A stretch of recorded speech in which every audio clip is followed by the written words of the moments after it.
Hi, I'm Grier from the Sony Centre in Carlisle, and today we've come to see Sam Pilling from Sony, who's got us a brand new camera to see.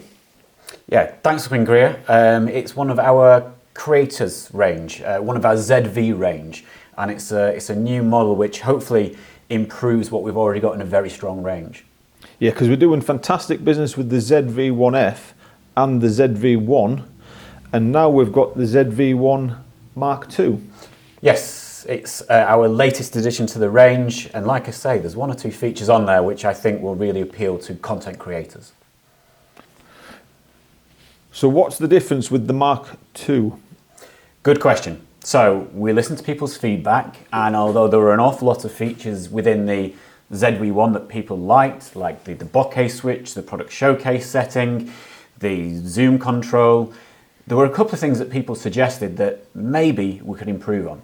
So one of the most obvious things is there's a new lens on the front of that. On the ZV1, it's a 24-70, which is a great lens for capturing things that little bit further away. But a lot of feedback was that because people are shooting themselves or even themselves with friends, they wanted a wider lens. So we now have an 18 to 50mm, so it's still a high quality Carl Zeiss lens with T-star coating, but we've listened to people's feedback. The lens is wider, so the 24-70 is still a great lens and it will pick up things that little bit further away.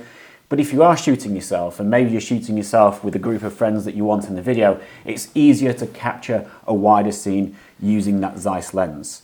But otherwise, we still have that fantastic 1-inch Exmor RS image sensor in there as well, so fantastic 4K video. And thanks to that 1-inch sensor, we have the ability to create background defocus. And I'm sure you know which feature I'm going to point out about background defocus. Yes, I saw it was there.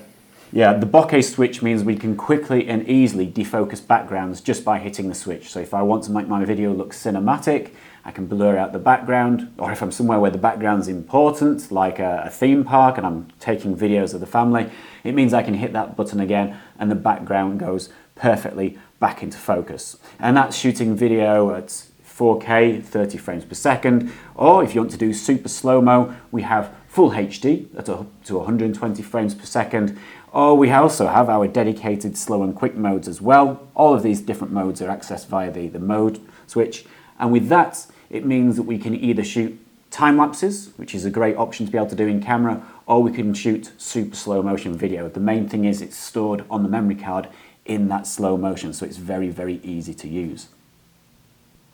So in addition to that, what are the main features that are new with the camera? Well, we recently introduced the ZV1, which was our full frame vlogging camera. And one of the features was we had our cinematic vlog setting, which when we hit it, it changes all your most popular features, such as your color spaces, your vibrancy, to give it a cinematic look, while also changing your frame rate slightly to 24p, which in general is the cinematic look, and also changing your autofocus respondence to mid, so you don't lose anything.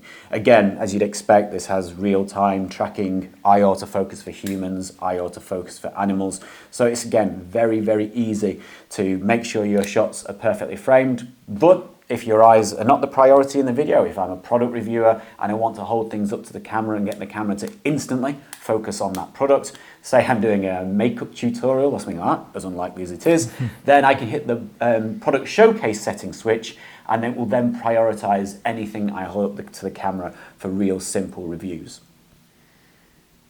And again, it's got the good microphone. Yes, good point. It has the 3-channel microphone, but we've got more control over the microphone now. So previously the microphone was pretty much aimed to pick you out from in front of the camera.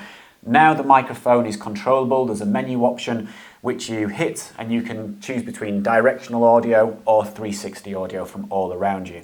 And all of this, again, is easily controlled by the touchscreen. So one of the things with the ZV1 was you had a limited amount of control over the camera using the touchscreen. If the lens and the camera is facing me, I want to turn the touchscreen round to face me and then use the touchscreen to change all my settings to quickly access things like the ability to change the zoom, maybe I want to change the frame rate, maybe I want to turn on product showcase setting. Tapping that screen is really, really simple and easy to use and far more similar to almost using a mobile phone. And again, it's still got the accessory shoe on the top, so compatible with all the range of microphones that Sony offer. Yes, you should check between microphones to make sure it is fully compatible. Sometimes we do need to plug cables into the side of the camera to make sure it's compatible with the hot shoe. But yes, there's a wide range of accessories available. But of course, a lot of people will stick with that great microphone on the top. And again, I noticed on the side, it's now got a USB-C. Yes. As well as the micro HDMI. Correct, yes. So USB-C, faster charging. And also, one of the features that's been popular with the other cameras as well is using that USB-C connection, you can plug it straight into your laptop to use it as a high-quality video camera, webcam, for conferencing, for streaming, for whatever you want to use it for. That's great. Thanks for that, Sam. So the new ZV1 Mark II is going on to pre-order now, and it will be available in stores or on the website very shortly. Thanks very much, Sam. Cheers, Grier. Cheers.